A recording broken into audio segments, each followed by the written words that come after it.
If you're currently a high school student, chances are you've probably heard of the PSAT and/or the National Merit Scholarship Corporation. Every year, over 1 million students take the junior year PSAT, and thousands are awarded a National Merit Scholarship. So, what exactly is a National Merit Scholarship and how do you get one?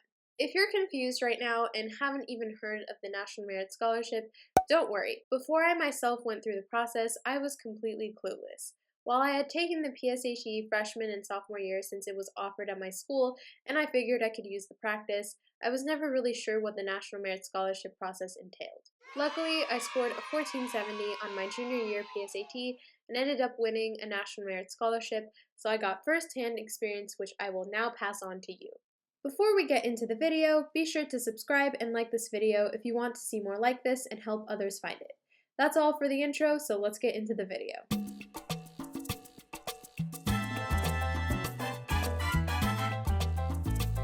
The PSAT stands for Preliminary SAT/National Merit Scholarship Qualifying Test. So, if you couldn't tell by the name, its literal purpose is to see if you qualify for the National Merit Scholarship.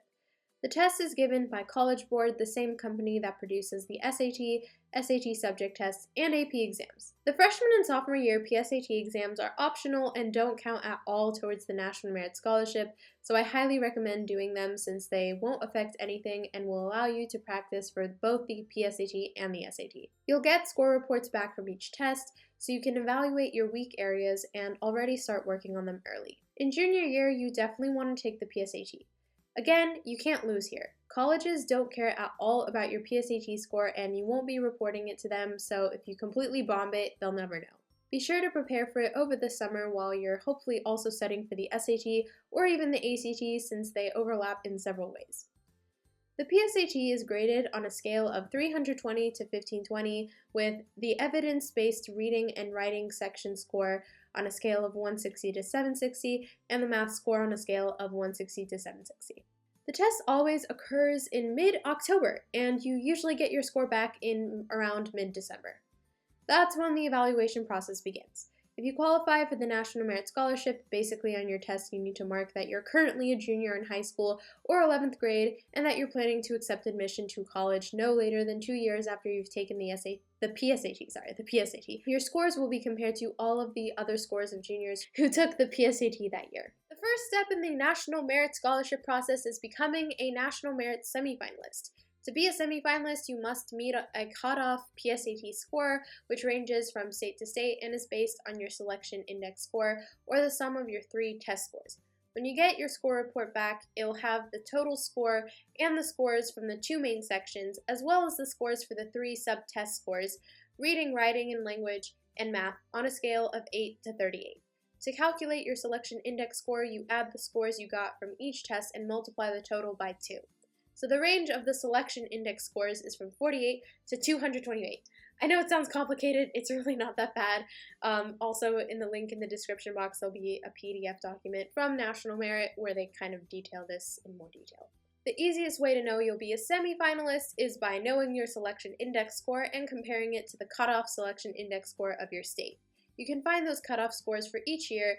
They can sometimes vary depending on how strong the students who took the PSAT that year were, just by searching National Merit cutoff scores and then adding the year you're looking for at the end. There's also a commended cutoff that's the same for all the states and will tell you if you qualified to be a commended student. So now what? Well, there are 16,000 semifinalists out of over 1.6 million test takers and 34,000 commended students who will get a letter of commendation, but don't continue on in the competition for National Merit Scholarships. If you're a semifinalist, you'll be notified in early September by your school and you'll be given additional application materials. At this point, definitely add National Merit Scholarship semifinalist to your college app since it definitely will give a slight boost, and being a semifinalist is considered to be prestigious. You'll have until early to mid-October to complete the application and have it submitted by your school to the National Merit Corporation to be evaluated. In it, you basically just need to provide your transcript, a short teacher rec letter, and a list of your extracurricular activities, and a short essay about yourself. You also need to mark a school as your top choice school just in case you get accepted and decide to go there and they provide a college-sponsored National Merit Scholarship. You also have to send in an SAT or ACT score report. Something to keep in mind here is that you can change that preferred college at any time on your profile on the website up until I think like May or June the summer before you go to college. So if you change your mind or get into a school that offers college-sponsored merit scholarships like Vanderbilt, you'll have time to do that later. A few months will pass, and then in February you'll find out if you're a finalist. The chances of you being a finalist are overwhelmingly in your favor since only 1,000 semifinalists are eliminated. Ultimately, there are 7,500 merit scholarship winners, so half of the 15,000 finalists get something. Winners are notified in March, and there are 3 types of National Merit Scholarships. The first type is the one that's probably the most well-known. It's the National Merit $2,500 scholarships. And the National Merit $2,500 scholarships are just that, one single scholarship payment of $2,500. These awards are unique because every finalist is considered for one, and winners are named in every state and other selection unit. The number awarded in each state is determined by the same representational procedure used to designate semifinalists. Corporate-sponsored merit scholarships are provided by corporations. The award amounts vary and can be one-time or renewable for up to 4 years. Finalists who meet the criteria of a corporate sponsor will win this type of scholarship, and they're usually finalists who meet criteria specified by a corporate sponsor. Usually they are children of employees, residents of specific communities, or finalists with certain college majors or career plans. The third type of National Merit Scholarship is college-sponsored merit scholarships, which is the type I won. To win this type of merit scholarship, you have to plan on attending a sponsored college and must have informed NMSC that the sponsored college is your first choice. Unlike the other 2 scholarship types, you find out if you got the college-sponsored scholarship in early May, since it's already past the May 1st deadline to commit to a college. The award amount ranges from school to school and is a max of $2,000 per year, which is what I'm getting from Vanderbilt. So yeah, this one's definitely great since instead of getting a limited one-time amount, I'm getting $8,000 in total spread over 4 years. If you couldn't tell, I highly recommend looking at the policies of the schools you're applying to and seeing which ones offer college-sponsored scholarships.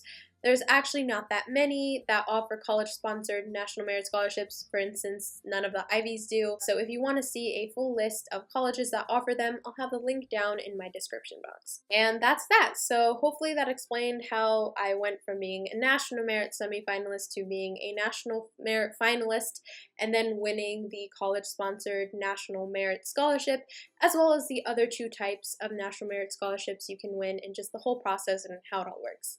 Additional resources will be down in my description box. I hope you found this video useful. Let me know in the comments below if you have any other video suggestions or if you like this video. And that's all I really have to say, so bye guys!